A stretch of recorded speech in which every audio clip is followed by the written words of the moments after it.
The Secret Life of Bees, novel by Sue Monk Kidd. The queen, for her part, is the unifying force of the community. If she is removed from the hive, the workers very quickly sense her absence. After a few hours, or even less, they show unmistakable signs of queenlessness. Chapter 1. At night, I would lie in bed and watch the show. How bees squeezed through the cracks of my bedroom wall and flew circles around the room, making that propeller sound, a high pitched zzz that hummed along my skin. I watched their wings shining like bits of chrome in the dark and felt the longing build in my chest. The way those bees flew, not even looking for a flower, just flying for the feel of the wind, split my heart down its seam. During the day, I heard them tunneling through the walls of my bedroom, sounding like a radio tuned to static in the next room, and I imagined them in there, turning the walls into honeycombs, with honey seeping out for me to taste.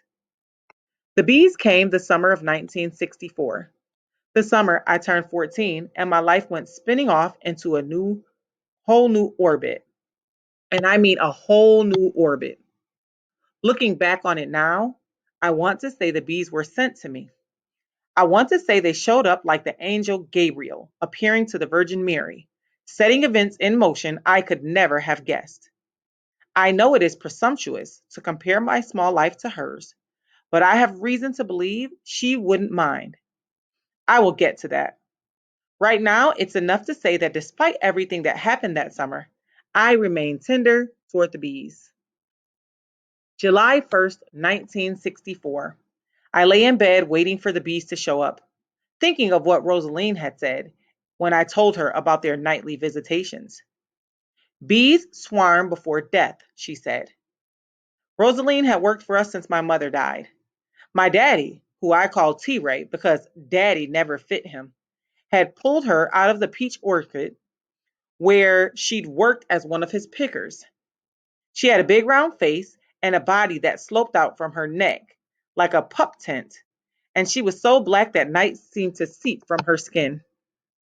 She lived alone in a little house tucked back in the woods, not far from us, and came every day to cook, clean, and be my stand in mother. Rosaline had never been a child herself, so for the last 10 years, I'd been her pet guinea pig. Bees swarm before death.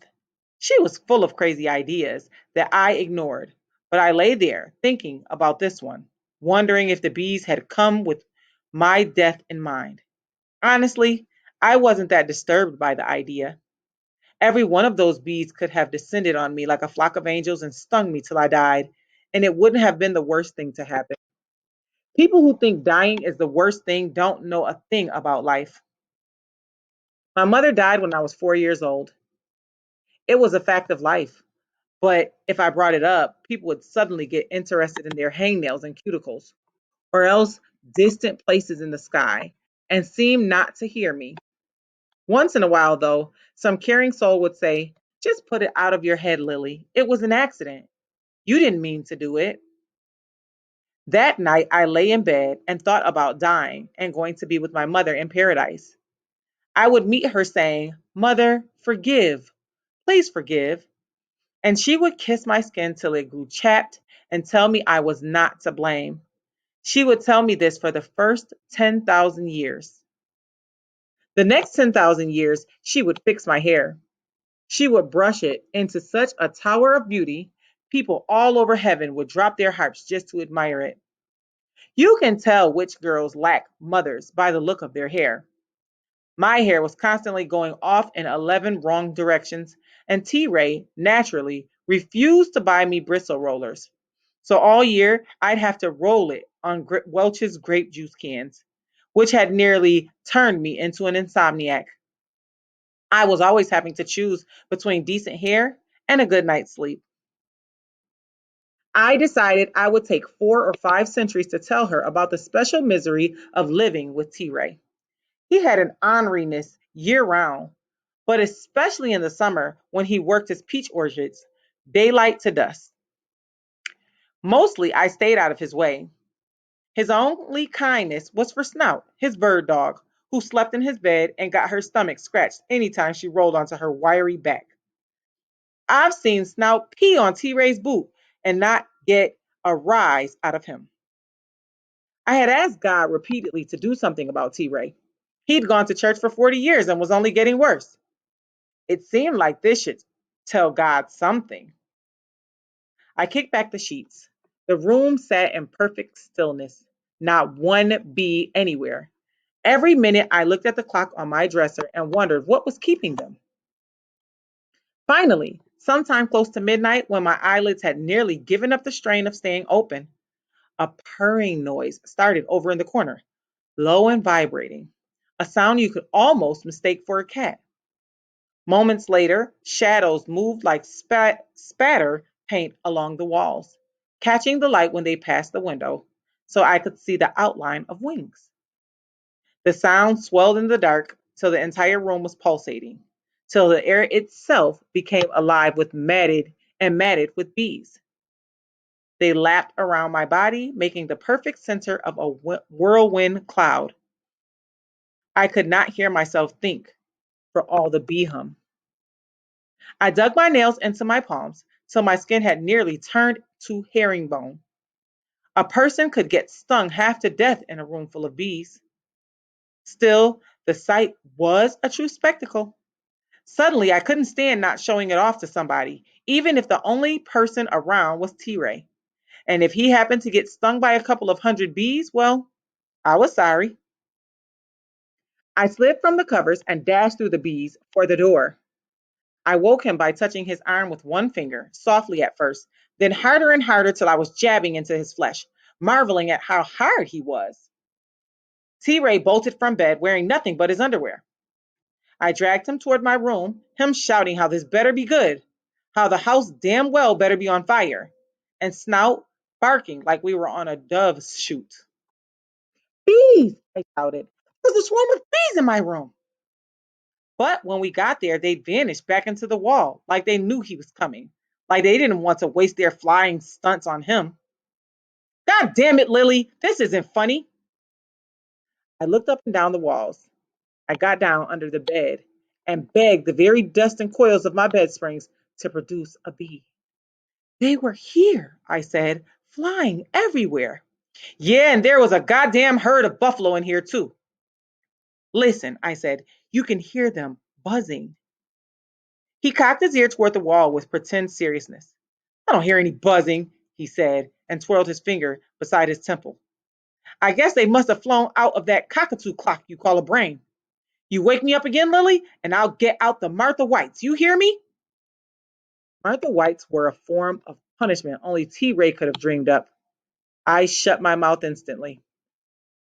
Still, I couldn't let the matter go entirely. T. Ray thinking I was so desperate I would invent an invasion of bees to get attention, which is how I got the bright idea of catching a jar of these bees, presenting them to T. Ray and saying, now who's making things up?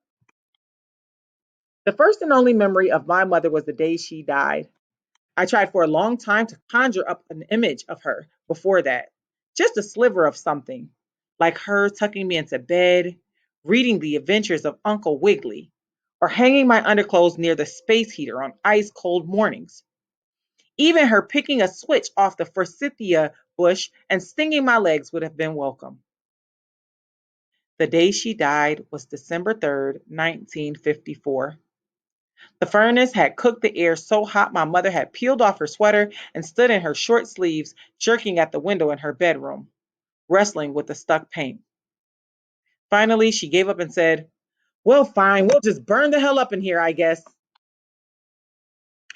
Her hair was black and generous, with thick curls circling her face, a face I could never quite coax into view, despite the sharpness of everything else.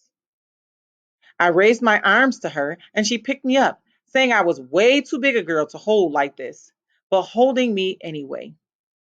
The moment she lifted me up, I was wrapped in her smell. The scent got laid down in me in a permanent way and had all the precision of cinnamon.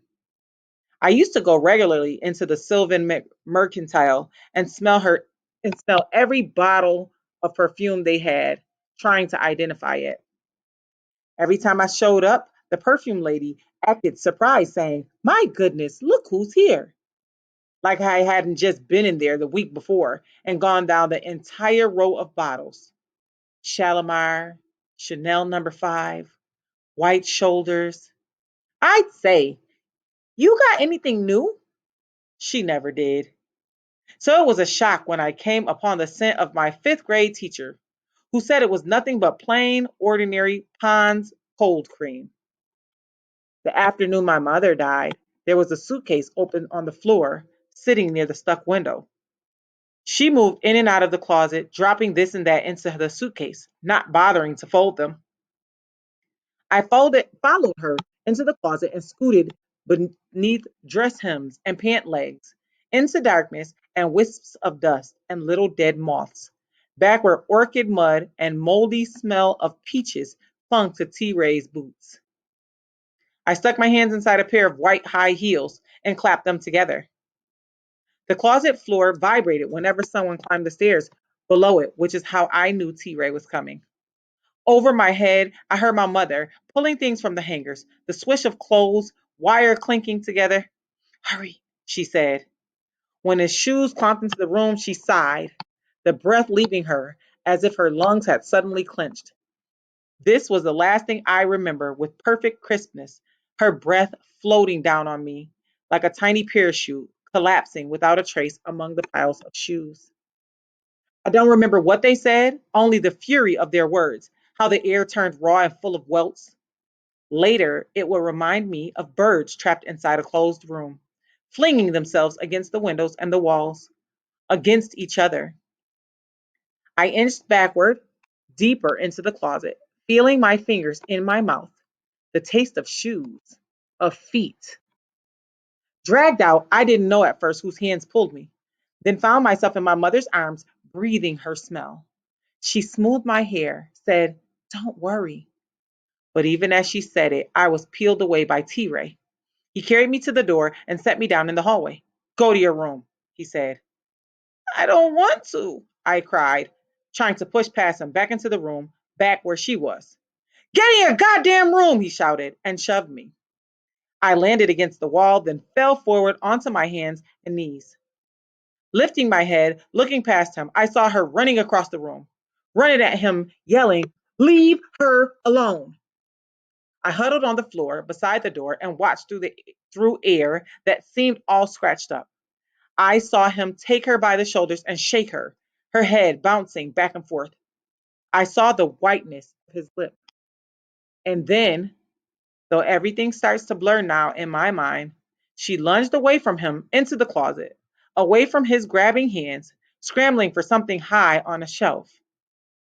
When I saw the gun in her hand, I ran toward her, clumsy and falling, wanting to save her, to save us all.